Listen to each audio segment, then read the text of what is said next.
¿Qué tal, apreciados estudiantes? Nuevamente les doy la bienvenida a nuestro curso de Seguridad Social. En esta semana tenemos la posibilidad de analizar la unidad 4, denominada Marco Jurídico de la Seguridad Social en México. La génesis del Estado Social de Derecho en México implica un análisis muy riguroso de nuestro sistema jurídico, que a lo largo de sus diversos cursos se han pretendido desarrollar. Se dice que para conocer una ciencia es preciso conocer su historia. Por ello presentamos algunos elementos claves de la evolución de esta disciplina en nuestro país.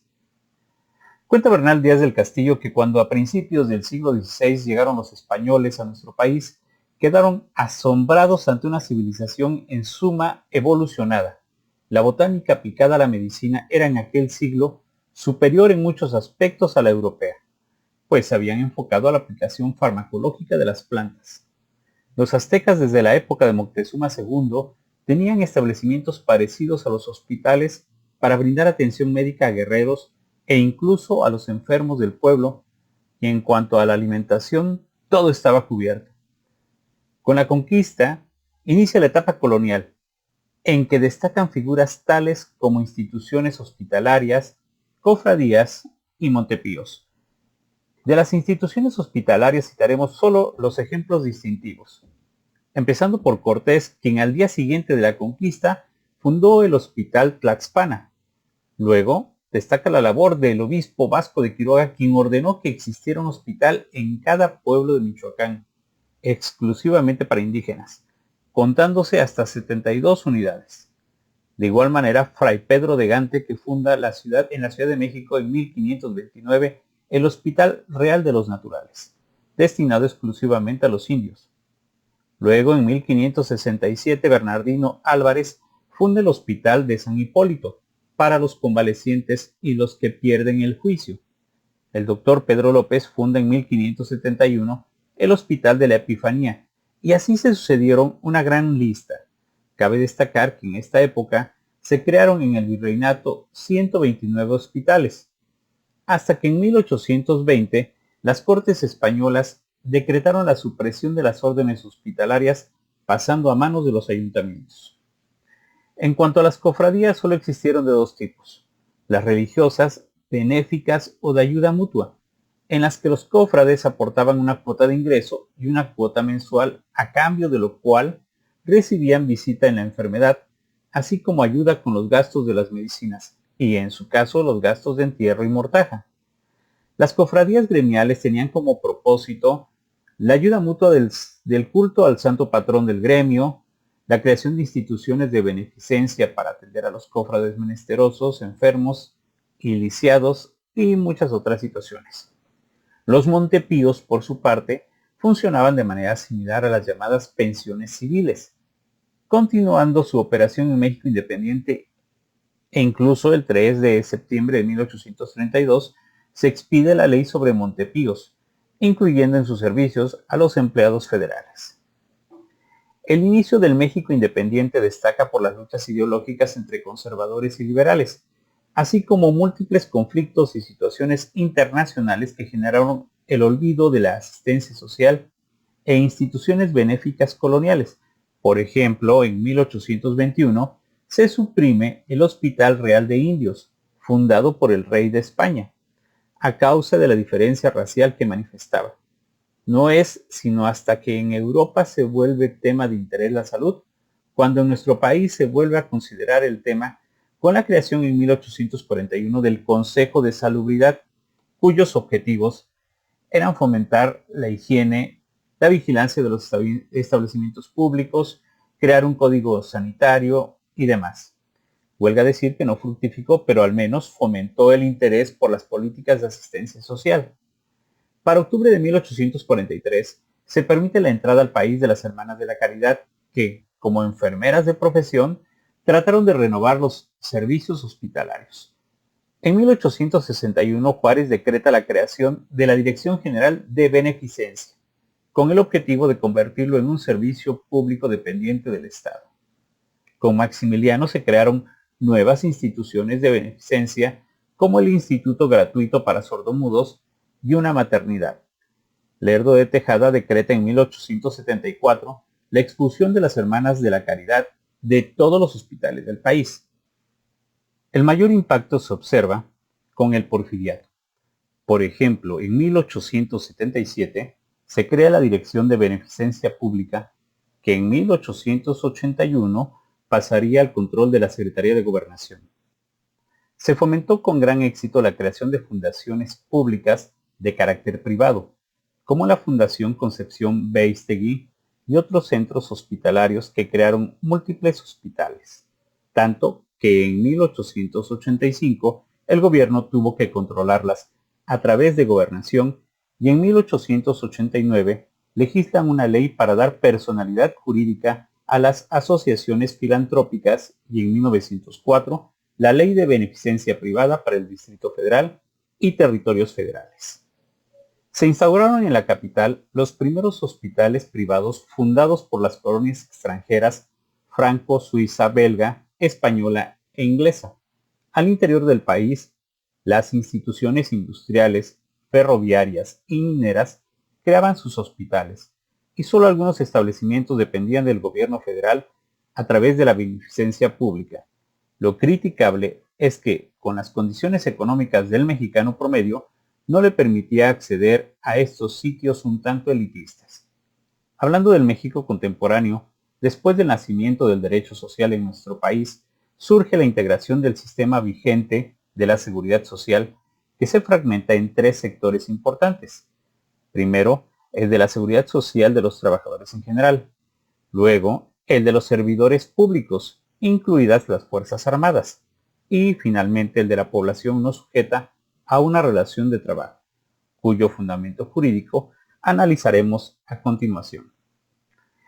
En cuanto al subtema de nombre 4.1 Ley del Seguro Social, los antecedentes de la legislación moderna sobre aseguramiento de trabajadores y sus familiares se ubican en el inicio del siglo XX. La Ley de Accidentes de Trabajo del Estado de México del 30 de abril de 1904 y la Ley sobre Accidentes de Trabajo del Estado de Nuevo León de 9 de abril de 1906. Son disposiciones estatales que por vez primera reconocen la obligación del patrón de atender a sus trabajadores en caso de enfermedad, accidente o muerte, derivados del cumplimiento de sus labores. Luego, en 1915, se formula un proyecto de ley de accidentes que establecía las pensiones e indemnizaciones a cargo del patrón en el caso de incapacidad o muerte del trabajador por causa de un riesgo profesional. Sin embargo, como ya apuntamos antes, la Constitución de 1917 es el parteaguas a nivel nacional e internacional sobre el surgimiento del derecho social, significando la evolución jurídica nacional y en el rubro en particular la fracción 29 del artículo 123, que en ese tiempo disponía de utilidad social el establecimiento de cajas de seguros populares. A finales de 1925 se presenta una iniciativa de ley sobre accidentes de trabajo y enfermedades profesionales que buscaba la creación de un Instituto Nacional de Seguros Sociales y que, si bien se pretendía fuera de administración tripartita, su sustento económico recaía en el sector patronal, a quienes se definía con precisión en su responsabilidad por los accidentes de trabajo, y se determinaba el monto y la forma de pago de las indemnizaciones correspondientes, al mero estilo de Bismarck. Obviamente, ante la inconformidad de los patrones que no estaban de acuerdo en ser los únicos contribuyentes a su sostenimiento, dicha ley no vio la luz. En 1929, el Congreso de la Unión modificó la fracción 29 del artículo 123 constitucional para que ahora dispusiera que se considera de utilidad pública la expedición de la Ley del Seguro Social, especificando los seguros que comprendería. En 1935, siendo presidente Lázaro Cárdenas, envió al Congreso un proyecto de ley del Seguro Social, en el que encomendaba la prestación del servicio a un instituto de seguros sociales, con aportaciones y administraciones tripartitas, que incorporarían a todos los asalariados, tanto industriales como agrícolas, pero que no fructificó al considerar el Poder Legislativo, que era muy básico. Por lo anterior, el mismo presidente Cárdenas encomienda un nuevo proyecto al titular de la Secretaría de Gobernación, licenciado Ignacio García Telles, quien con la colaboración de especialistas en Derecho, Medicina y Economía propone la creación de un instituto de seguros sociales de aportación tripartita que incluía al Estado, a los trabajadores asegurados y a sus patrones, y que cubrían enfermedades profesionales y accidentes de trabajo, enfermedades no profesionales, maternidad, vejez e invalidez y desocupación involuntaria. El proyecto fue enviado a la Cámara de Diputados en diciembre de 1938. Sin embargo, tampoco logró la aprobación. Al asumir la presidencia, Manuel Ávila Camacho anuncia la creación de la Secretaría del Trabajo y Previsión Social, encomendándola al licenciado Ignacio García Telles para limar asperezas y procurar la conciliación obrero-patronal. Así, en diciembre de 1942, se envía al Congreso la iniciativa de ley que cumpliría uno de los más caros ideales de la Revolución Mexicana, es decir, proteger a los trabajadores y asegurar su existencia, salario, capacidad productiva y la tranquilidad de la familia. El Congreso aprobó la iniciativa y por fin, el 19 de enero de 1943, se publicó en el Diario Oficial la Ley del Seguro Social como instrumento básico de la seguridad social. Para administrar este seguro social, se decreta la creación de un organismo público descentralizado con personalidad y patrimonio propios denominado Instituto Mexicano del Seguro Social. El 12 de marzo de 1973 se publica una ley del Seguro Social que abroga a la primera. Finalmente, para el 21 de diciembre de 1995, se publica la nueva ley del Seguro Social vigente y cuya última reforma, publicada en el Diario Oficial de la Federación, es del 7 de noviembre de 2019. Por lo que hace al 4.2 referente a la ley de los sistemas de ahorro para el retiro, es una prestación cuya finalidad es fomentar el mecanismo de ahorro a largo plazo y el aseguramiento del trabajador para el caso de retiro, incapacidad, desempleo o muerte, pensando en una base financiera sólida. Se crea el 24 de febrero de 1992 con la inclusión tanto en la Ley del Seguro Social como en la del Instituto del Fondo Nacional de la Vivienda.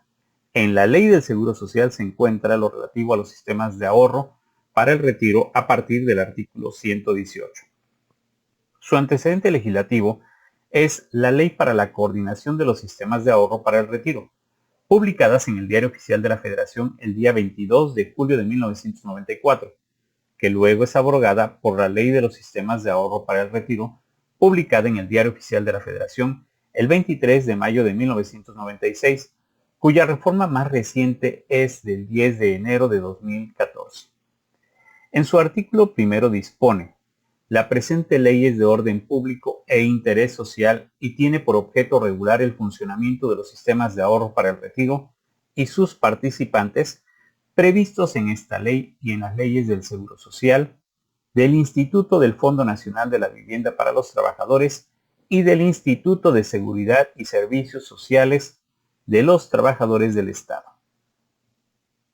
En lo referente al 4.3, denominado la Ley del ISSSTE, empecemos por decir que a diferencia del IMSS, es una organización gubernamental que se enfoca al cuidado de la salud y seguridad social de los trabajadores del Estado. Tiene su antecedente inmediato en la antigua Dirección de Pensiones, cuyo decreto de creación data del 12 de agosto de 1925, expedido por el entonces presidente Plutarco Elías Calles.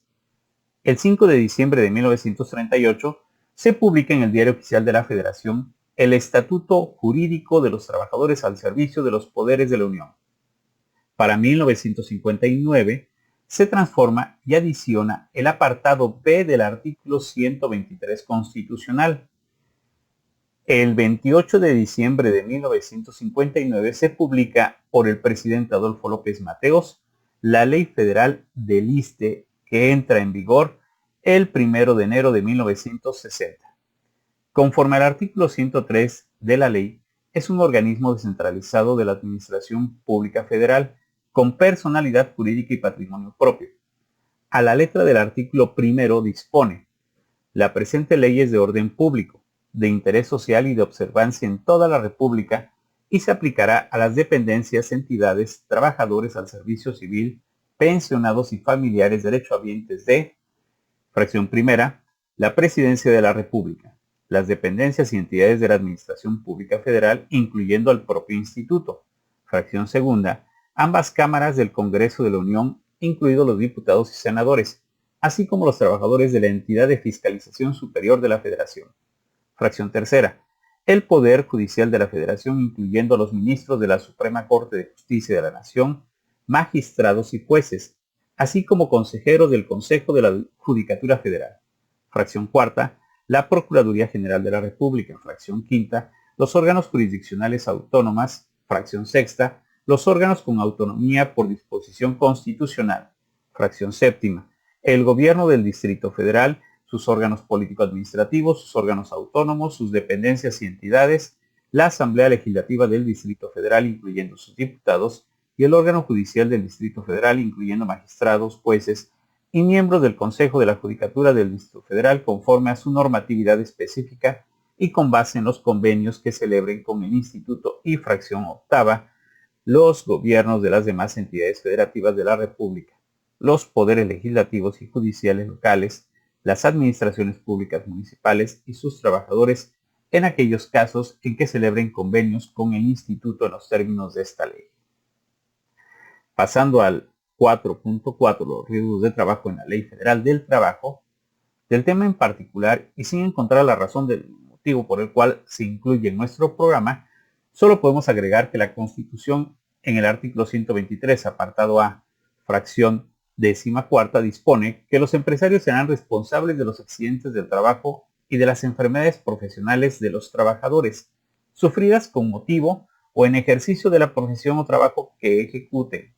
Por tanto, los patrones deberán pagar la indemnización correspondiente, según que haya traído como consecuencia la muerte o simplemente incapacidad temporal o permanente para trabajar, de acuerdo con lo que las leyes determinen.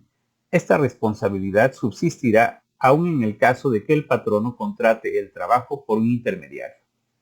Por su parte, la Ley Federal del Trabajo dispone en el artículo 473, riesgos de trabajo son los accidentes y enfermedades a que están expuestos los trabajadores en ejercicio o con motivo del trabajo. Ahora bien, el 4.5 referente a la ley del ISFAN, apuntaremos que el 16 de octubre de 1829 se aprobó el Reglamento General de la Gran Casa Nacional de Inválidos, establecida en México por el presidente Vicente Guerrero para dar asilo a los militares por servicios calificados a la patria. En 1863 se crea el primer Hospital General del Ejército en tiempos del presidente Juárez. Para 1912 se contemplarían temas relativos al sistema de retiros, pensiones y salud del personal del ejército. Luego, la Constitución de 1917 sirvió de inspiración para la creación de la Dirección General de Pensiones Civiles y de Retiro. En 1925, en que se incluía como beneficiarios de la Seguridad Social a los militares. Para 1926 se expide la Ley de Retiros y Pensiones del Ejército y la Armada Nacionales. Es en 1936 cuando surge el decreto que crea el Fondo de Ahorro del Ejército, así como su reglamento. Posteriormente, en 1939, la Ley de Retiros y Pensiones del Ejército y la Armada Nacionales sufre modificaciones con el objeto de incrementar los beneficios. Para 1946 se expide el decreto por el cual se crea el Banco Nacional del Ejército y la Armada, y en 1953 se promulga la Ley del Seguro de Vida Militar. Luego, en 1955 el Congreso de la Unión aprobó un decreto del Ejecutivo Federal por medio del cual se reforma la Ley de Retiros y Pensiones Militares y se crea la Dirección de Pensiones Militares, entidad con personalidad jurídica y patrimonio propio y con ubicación en la Ciudad de México, destacando de entre sus objetivos primordiales el manejo de pensiones, compensaciones y haberes de retiro. Para 1961 se crea la Ley de Seguridad Social para las Fuerzas Armadas que abroga la Ley del Seguro de Vida Militar. Es hasta el 29 de junio de 1976 cuando se promulga la Ley del Instituto de Seguridad Social para las Fuerzas Armadas Mexicanas, ISFAM, entrando en vigor a los 30 días después de su publicación en el Diario Oficial de la Federación, abrogando todas las disposiciones opuestas a la ley, incluyendo no solo al Ejército, sino también la Fuerza Aérea y la Armada, como organismo público descentralizado con personalidad jurídica y patrimonio propio, con la misión de proporcionar prestaciones sociales y económicas a todos los miembros de las Fuerzas Armadas Mexicanas y sus beneficiarios, así como atender la salud del personal militar retirado, pensionados, derechohabientes, para cumplir de esta manera el bienestar social. El 9 de agosto de 2003, buscando asegurar el bienestar de la familia militar, entró en vigor la nueva ley del Instituto de Seguridad Social para las Fuerzas Armadas Mexicanas, que abroga la ley del 29 de junio de 1976, dejando a salvo los derechos y beneficios que la misma otorga a quienes los venían ejerciendo y disfrutando, derogando las demás disposiciones que en su caso se opusieran y cuya última reforma publicada en el Diario Oficial de la Federación es del 7 de mayo de 2019. En cuanto al 4.6, Desarrollo Integral de la Familia, debemos apuntar que el 13 de enero de 1977 se da a conocer por decreto la creación del Sistema Nacional para el Desarrollo Integral de la Familia, como un organismo público, descentralizado, con personalidad jurídica y patrimonio propios, el cual debió adecuarse conforme a las disposiciones del artículo 172 de la Ley General de Salud de 1984, como de los artículos 7, 9, 15, 24, 27 y 28 de la Ley de Asistencia Social de 2004, convirtiéndose en coordinador del Sistema Nacional de Asistencia Social Pública y Privada, tanto en materia de asistencia social como de salubridad general, sustentando para ello la coordinación y concentración de acciones del sistema, así como la realización de las demás acciones que establecían las disposiciones legales aplicables correspondientes al Sistema Nacional DIF, es decir, ser la instancia encargada de normar las acciones de asistencia social enfocadas al desarrollo del individuo, la familia y la comunidad. Debido a lo señalado anteriormente, el Sistema Nacional DIF promueve, coordina y orienta programas de protección integral a la infancia y estrategias que previenen y atienden los riesgos y problemáticas específicas que afectan el pleno desarrollo de este grupo de población, propiciando la igualdad de condiciones a las niñas, niños y adolescentes para que puedan acceder a una mejor calidad de vida. En el 4.7, Ley del Infonavit, la Constitución, en su artículo 123, apartado A, fracción 12ª, dispone: toda empresa agrícola, industrial, minero, de cualquier otra clase de trabajo, estará obligada, según lo determinan las leyes reglamentarias, a proporcionar a los trabajadores habitaciones cómodas e higiénicas. Esta obligación se cumplirá mediante las aportaciones que las empresas hagan a un Fondo Nacional de la Vivienda, a fin de constituir depósitos en favor de sus trabajadores y establecer un sistema de financiamiento que permita otorgar a estos crédito barato y suficiente para que adquieran en propiedad tales habitaciones. Se considera de utilidad social la expedición de una ley para la creación de un organismo integrado por representantes del gobierno federal, de los trabajadores y de los patrones, que administre los recursos del Fondo Nacional de la Vivienda. Dicha ley regulará las formas y procedimientos conforme a los cuales los trabajadores podrán adquirir en propiedad las habitaciones antes mencionadas. El 21 de abril de 1972 se promulga la Ley del Infonavit, con la que se da cumplimiento al derecho a la vivienda de los trabajadores establecido en la Constitución Política de los Estados Unidos Mexicanos el 5 de febrero de 1917, fecha de su promulgación. La forma consistió en reunir en un fondo nacional las aportaciones patronales del 5% del salario de cada uno de los trabajadores que tuvieran contratados para darles la oportunidad de obtener un crédito de vivienda o el derecho a que sus ahorros les sean devueltos. 4.8. Ley General de Salud. En referencia a la seguridad social de la población no sujeta a una relación de trabajo, se encuentra en algunos aspectos protegida actualmente por la Ley General de Salud, por la Ley Federal de Vivienda, por la Ley del Seguro Social en lo tocante a los servicios sociales y solidaridad social, así como lo relacionado con el régimen voluntario del Seguro Social y con la incorporación voluntaria al régimen obligatorio. Desde 1943 se crean la Secretaría de Salubridad y Asistencia, hoy Secretaría de Salud, el IMSS y el Hospital Infantil de México, considerado el primero de los Institutos Nacionales de Salud. La Secretaría de Salubridad y Asistencia se responsabilizó de la salud de los grupos campesinos y urbanos que no eran derechohabientes. En los años 70 surgió la segunda generación de reformas con la finalidad de crear un sistema nacional de salud. Así, en 1979 se creó el programa IMSS-Coplamar, que en 1989 se transformaría en IMSS Solidaridad, dirigido a la población en el campo. Años más tarde, la Secretaría de Salubridad y Asistencia instrumentó el programa de atención a la salud para población marginada en grandes urbes, dirigido a las zonas de miseria urbana. Con el objetivo de constituir la eventual integración de los servicios, en 1983 emergieron nuevas iniciativas, entre ellas el reconocimiento constitucional del derecho a la protección de la salud y la promulgación de la Ley General de Salud. En este contexto, comenzaron la descentralización de los servicios de salud dirigidos a la población no asegurada y un proceso de modernización administrativa de la Secretaría de Salubridad y Asistencia. La Ley General de Salud, publicada en el Diario Oficial de la Federación el 7 de febrero de 1984, reglamentaria del artículo 4 de la Constitución Política de los Estados Unidos, establece las bases y modalidades para el acceso a los servicios de salud y la concurrencia de la Federación y entidades federativas en materia de salubridad general. 4.9. Facultad de los Estados de la Federación para legislar en materia de seguridad social para los servidores públicos al servicio de los estados y municipios.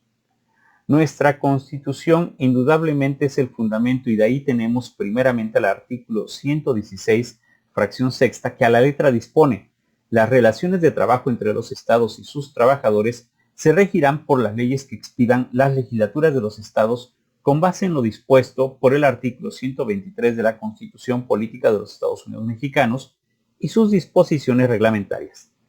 También el artículo 123, apartado B, fracción 13ª, párrafos 3 y 4, que disponen: las autoridades federales de las entidades federativas y municipales, a fin de propiciar el fortalecimiento del sistema de seguridad social, del personal del Ministerio Público, de las corporaciones periciales y de los servicios periciales, de sus familias y dependientes, instrumentarán sistemas complementarios de seguridad social. El Estado proporcionará a los miembros en el activo del Ejército, Fuerza Aérea y Armada las prestaciones a que se refiere el inciso F de la fracción 11ª de este apartado, en términos similares y a través del organismo encargado de la seguridad social de los componentes de dichas instituciones. Sumamos la fracción 14ª que le sucede, donde se lee: la ley determinará los cargos que serán considerados de confianza. Las personas que los desempeñen disfrutarán de las medidas de protección al salario y gozarán de los beneficios de la seguridad social. Bien, chicos, esto es todo por hoy. No olviden realizar en tiempo y forma las actividades de la plataforma. Les reitero mi apoyo y disposición para continuar por este camino. Que tengan un excelente día.